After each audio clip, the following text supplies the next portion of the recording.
ఇప్పుడు బిఎస్ఎఫ్ కానీ మన ఆర్మీ వాళ్ళు కానీ వెళ్ళి ఫస్ట్ ఫేజ్లోనే ఆ మొత్తం సొరంగాలు డిస్మాంటిల్ చేస్తారు. పర్మనెంట్ బార్డర్ 600 కిలోమీటర్ల బార్డర్ కట్టేస్తారు. 6 నెలలు అంటున్నారు, 1 year అవ్వచ్చు. But where there is a commitment they can achieve goals. అంతకుముందు కమిట్మెంటే లేదు కదా.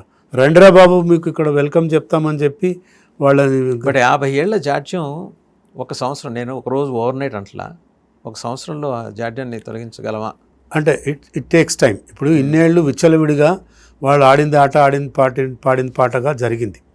వాళ్ళకు కూడా కష్టమవుతుంది. నిన్న ఆయన సువేందు అధికారి చెప్పాడు, బక్రీద్ వస్తుంది, మీరు నమాజులు చేసుకుంటే ఇంట్లో చేసుకోండి, రోడ్ల మీదకి వస్తే నడవదు. సేమ్ థింగ్ నిన్న యోగి ఆదిత్యనాథ్ గారు చెప్పారు. అదే ఆల్రెడీ వాళ్ళు అక్కడ మీటింగ్స్ పెట్టారు ముస్లిం మత పెద్దలతోని.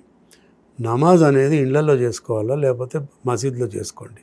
యోగి గారైతే షిఫ్ట్ చేసుకోండి, 2 షిఫ్ట్లు 3 షిఫ్ట్లో చదువుకోండి, కానీ పబ్లిక్ రోడ్ని డిస్టర్బ్ చేయడానికి మీకు ఎవరు అధికారం ఇచ్చారు? Open challenge. సువేందు అధికారి ఇప్పటికే 100 బుల్డోజర్లు తెప్పించాడు. యోగి గారు మోడల్ ఇంప్లిమెంటేషన్ స్టార్ట్ అయిపోయింది. అంత సోషల్ మీడియా ప్రచారమే బుసా, అందులో నిజం లేదంటున్నారు. లేదండి, మేము రోజు మాట్లాడుతుంటా కదా. నాకు చాలామంది ఫ్రెండ్స్ ఉన్నారు, ఇండస్ట్రియలిస్ట్ ఫ్రెండ్స్ ఉన్నారు, బ్యాంకర్స్ ఫ్రెండ్స్ ఉన్నారు, అడ్వకేట్స్. నేను కలకట్టాకు, తెలుగు రాష్ట్రాల్లో బుల్డోజర్లు ఉన్న వాళ్ళు చాలామంది ఉన్నారు సార్. అక్కడ పంపిస్తే మంచి బిజినెస్ పంపాలా, ఇక్కడ కూడా బిల్డోజర్స్ పంపాలా. అయితే సో అక్కడ నాకు తెలిసి 100 బుల్డోజర్స్ తెప్పించాడు. ప్రతి టీఎంసీ ఆఫీస్ ఈజ్ ఏ అక్రమాలకి అడ్డా, క్రైమ్కి అడ్డా. అది మర్డర్లు రేపులు వాడారే బెట్టు కట్టుకుంటారు. మన ఆ పిల్లోడు చెప్తున్నాడు, కార్పొరేటర్ సార్, 2-3 పోరాళ్ళు ఆడ కూర్చుంటారు, గాంజాయి తాగుతారు, బెట్టు కట్టుకుంటారు. అక్కడి నుంచి ఎవరైనా అమ్మాయి వస్తే అరే ఓ లడికీకు మై ఉఠాలేవుగా అని వీడు బెట్టు కడతాడు. ఎంత? 50 రూపాయలే. 50 రూపాయలు బెట్టు కట్టి అమ్మాయిని ఎత్తుకుపోతాడు, రేప్ చేస్తాడు, మర్డర్ చేస్తాడు. This was a practice going on for several years. ఏం చేసింది సార్ 15 ఏళ్ళు ఆవిడ ఉమెన్ బీయింగ్ ఉమెన్ ఏం చేసింది? అది ఆమెకు ఓట్లు కావాలా, నేను నా కొడుకు అధికారంలో ఉండాలా, లైఫ్ లాంగ్ బతికినంత కాలం ముఖ్యమంత్రి నేనే ఉండాలా, అంతే. ఇంకా అయితే ఇంకోటి, మన దగ్గర కొత్త పార్టీ పెట్టిన దొరసాని ఉంది. ఆ దొరసాని ఏం చెప్తుంది, మొన్న ఎన్నికల ముందు బెంగాల్లో ఎవరైనా మీకు తెలిసిన వాళ్ళు ఉంటే మమతాకు ఓటేయండి అని చెప్తుంది. అంటే వీళ్ళు కూడా సేమ్ మైండ్ సెట్, అక్కడ బెంగాల్ లాగా ఇక్కడ తెలంగాణలో చేద్దామని ప్లాన్ చేశారు వీళ్ళు, అందుకే ఇంటికి పంపించారు. ఇక కొత్త పార్టీ కూడా అదే లైన్స్లో నడుస్తుంది, నడవద్దని కోరుకుంటున్నాను. ఇంకా ఇప్పుడు అదర్ డెసిషన్స్ మీరు చూసారా, ఫస్ట్ క్యాబినెట్లోనే 6 మేజర్ డెసిషన్స్ తీసుకున్నారు. ఒకటి ల్యాండ్ ట్రాన్స్ఫర్, 2 ఆయుష్మాన్ భారత్, ఆవిడ ఒప్పుకోలేదు కదా, ఫెడరల్ స్ఫూర్తికి విరుద్ధం అంది. అండ్ 3వది వచ్చేప్పటికి సరే వెల్ఫేర్ స్కీమ్స్ మీద కూడా ఒక డెసిషన్. అండ్ అన్ఎంప్లాయ్మెంట్ మెయిన్ ఏంటంటే ఆయన ఇండస్ట్రియల్ గ్రోత్ మీద ఫోకస్ పెట్టినట్టు కనిపిస్తున్నారు. ఉన్న ఇండస్ట్రీస్ దండం పెట్టి పారిపోయిన పరిస్థితి, అటు కమ్యూనిస్టులు ఇటు మమతా ఇద్దరు చేశారు కదా.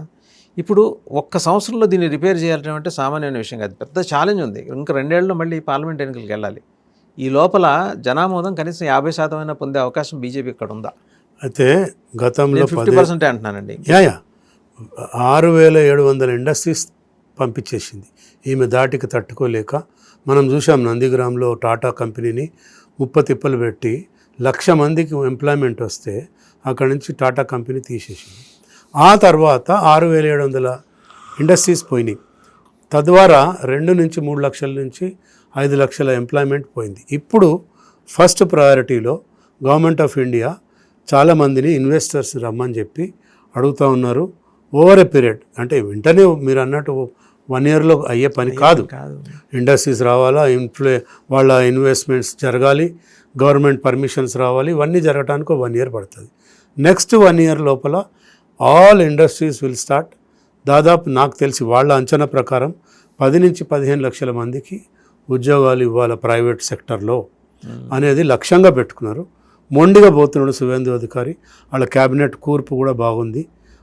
మోడీ గారు సపోర్టు, ఆర్థికంగా ఇండస్ట్రియలిస్టులను పిలవటము, ఫారిన్ డైరెక్ట్ ఇన్వెస్ట్మెంట్ కూడా, ఫార్మా కంపెనీలు, ఐటీ కంపెనీ అన్నీ పోయినాయి కదా. అక్కడ ఏం లేవు, ఐటీ కంపెనీ లేదు, ఫార్మా కంపెనీ లేదు, ఇండస్ట్రీస్ లేవు, స్మాల్ స్కేల్ ఇండస్ట్రీ లేదు, లార్జ్ స్కేల్ ఇండస్ట్రీ లేదు, ఏమీ లేదు. ఆవిడ మొన్న రవీంద్రనాథ్ ఠాగూర్ గారి జయంతి సందర్భంగా మాట అందండి, మాట్లాడుతూ మనకిప్పుడు బీజేపీకి ఎదురంగా పోరాటానికి కేవలం మార్క్సిస్ట్ ఐడియాలజీ కాదు, ఈ అల్ట్రా నక్సల్ గ్రూపులు కూడా మనతో కలిసి పనిచేయాలని మాట్లాడింది ఆవిడ. అంటే ఆల్రెడీ ఇంకా మావోయిస్టు అవశేషాలు ఉన్నాయి ఇంకా అక్కడ. ఆవిడ ఒక అప్పీల్ చేసింది ఏమని, మనందరం బీజేపీ గవర్నమెంట్కి వ్యతిరేకంగా కలిసి పనిచేయకపోతే ఈ కష్టం, అందుకని ఇప్పుడు అల్ట్రా నక్సలైట్ గ్రూప్స్ కూడా ఇన్వైట్ చేసింది ఆవిడ. ఏదో అల్టీరియర్ మోటివ్ ఉంటుంది ఆమెకి, అన్లెస్ అల్టీరియర్ మోటివ్ లేనిది ఆమె ఏ మాట కూడా అనదు. ఒకటిసారి పోనీ ఆమెకి ఫండింగ్ వస్తుంది అనుకుంటే, బంగ్లాదేశే బికార్ దేశం, వాళ్ళ దగ్గర పైసలు లేవు, వాళ్ళు ఎందుకు ఫండ్ చేస్తారు? ఎవరికి? మమతా బెనర్జీకి. ఇంకెక్కడి నుంచి వస్తుంది ఆవిడకి ఫండింగ్? ఇప్పటిదాకా సంపాదించినవి ఉన్నాయి కదా, లక్షల కోట్లు సంపాదించారు వాళ్ళు. భూములు అమ్ముకున్నారు, ఇండస్ట్రీలు అమ్ముకున్నారు, అసలు బ్యాంకులను ముంచారు, కోట్ల రూపాయలు ముంచారు. ఆ సహారా ఇండియా వాడు ఒక్కడి దగ్గర 25,000 కోట్లు తీసుకున్నారు. శారదా స్కామ్ 1,00,000 కోట్లు స్కాములు చెప్పుకుంటూ పోతే, అదే ఆ శారదా స్కామ్ డబ్బులే బంగ్లాదేశ్ అక్కడి నుంచి మళ్ళీ ఇటు వెనక్కి వచ్చినాయి ఎన్నికల్లో ఖర్చు పెట్టడానికి. సో ఎన్ని చేసి వీటన్నిటి మీద ప్రోబ్ ఖచ్చితంగా నడుస్తుందిగా. ఏదండి? వీటన్నిటి మీద ప్రోబ్ ఖచ్చితంగా నడుస్తుంది. 100% ఆల్రెడీ ఎంక్వైరీ స్టార్ట్ అయింది. కొన్నిటి మీద ఎంక్వైరీ ఆఫీసర్స్ వేశారు, కొన్నిటి మీద స్పెషల్ ఆఫీసర్స్ని నామినేట్ చేస్తున్నారు. ఇంకా కొన్నిటికేమో తర్వాత ఇంకోటి మోస్ట్ ఇంపార్టెంట్, ఆమె మమతా బెనర్జీ సీఎం కాగానే సిబిఐ జనరల్ డినయల్ క్లాజ్ ఒకటి పెట్టుకుంది. వితౌట్ అవర్ పర్మిషన్ సిబిఐ కాకూడదని. ఇప్పుడు రాగానే ఆయన జనరల్ డినయల్ క్లాస్ తీసేశాడు ఆయన. ఎందుకంటే ఢిల్లీ పోలీస్ ఎస్టాబ్లిష్మెంట్ యాక్ట్ ప్రకారము సిబిఐ ఉంటుంది.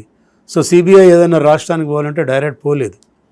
సో వీళ్ళు జనరల్ డినయల్ క్లాస్ పెట్టారు కాబట్టి ఇప్పుడు రాగానే అది ఎత్తేసాడు. ఆయన ఏ కేసు ఉన్నా కూడా సిబిఐని ఆయన పిలవచ్చు, పిలిచి ఎంక్వైరీ చేయమని అనొచ్చు. బట్ అదే ఏంటది, ఈడీకి లేదు ఆ restriction. ED can come any time anywhere, but సిబిఐకి మటుకు ఆ రిస్ట్రిక్షన్ ఉంటుంది. So ED already started. వాడెవడో ఖదీర్ ఖాన్ అని ఇంట్లో రేడ్ చేస్తే కిందంతా బంగారం, మంచాలు, పల్లకీలు అన్నీ దొరికినాయి.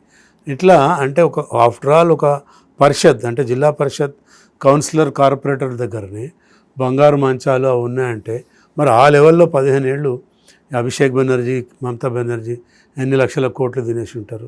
ఢిల్లీ నుంచి పోయిన ప్రతి రూపాయి అక్కడ ఎవరికి పంచలే, 15% పంచారు, 85% తినేశారు. సో అది వాళ్ళంతా పాపం. సో ఓవరాల్గా మీ బెంగాల్ టూర్ తర్వాత what exactly you have noticed అండి, అబ్జర్వ్డ్ ఫైనల్గా? అంటే బెంగాల్ టూర్ తర్వాత మీరు నోటీస్ చేసింది ఏమన్నా జనం మార్పు వస్తుంది అనే భావనలో ఉన్నారా? 2-3 మార్పులు చూశానండి. ఒకటేమో అసన్సోల్లో 15 సంవత్సరాల తర్వాత అమ్మవారి గుడి తెరిచారు.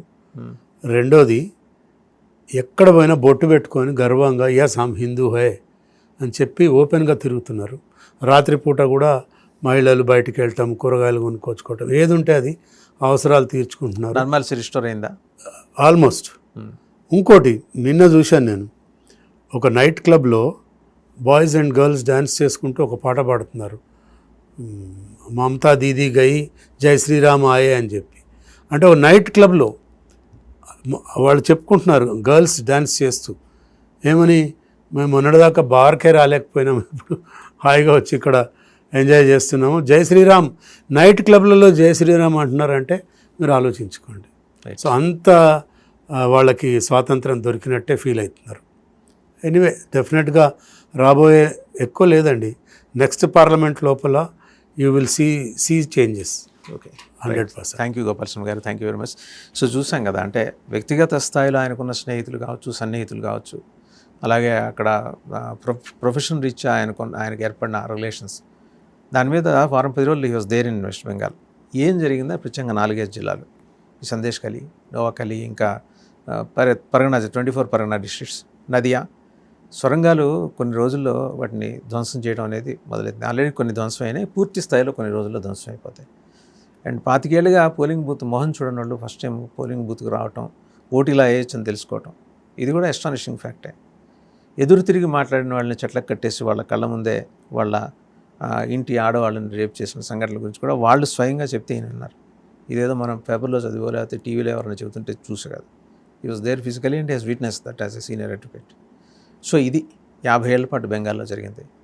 దాన్ని తుడిచేసే ఒక సుపరిపాలన అందించే ఉద్దేశంతో సువేందు అధికారి వచ్చారు. ఆయన సింగిల్, సో 24/7 మోదీ యోగి మాదిరి ఆయన కూడా కూర్చోగలరు, బ్రహ్మచారి ఆయన. ఆ రోజు ఆయన ప్రమాణ స్వీకారం వాళ్ళ తల్లిదండ్రులు రాలా. ఈ శాంతికుంజ్ అని వాళ్ళ ఇంటి ఇల్లు, ఒక యాన్సెస్టర్స్ హౌస్ వెస్ట్ మిడ్నపూర్లో. ఆమె అక్కడ ఇంటికి వచ్చే అతిథుల కోసం పాన్లు కడుతూ కూర్చుంది. ఒక సామాన్య మధ్యతరగతి గృహిణిలాగానే ఉంది. ఆయన ఒక పడకుర్చీలో కూర్చొని వాళ్ళ అబ్బాయి ప్రమాణ స్వీకారం చూస్తున్నారు. అది ఆ రాష్ట్ర ముఖ్యమంత్రి తల్లిదండ్రులు నివసించే ఇల్లు, వాళ్ళ సింప్లిసిటీ. వీటి నుంచి చూసి నేర్చుకోవాల్సినవి ప్రత్యేకించి మన తెలుగు రాష్ట్రాల్లో, దక్షిణాదిలో చాలా ఉంది.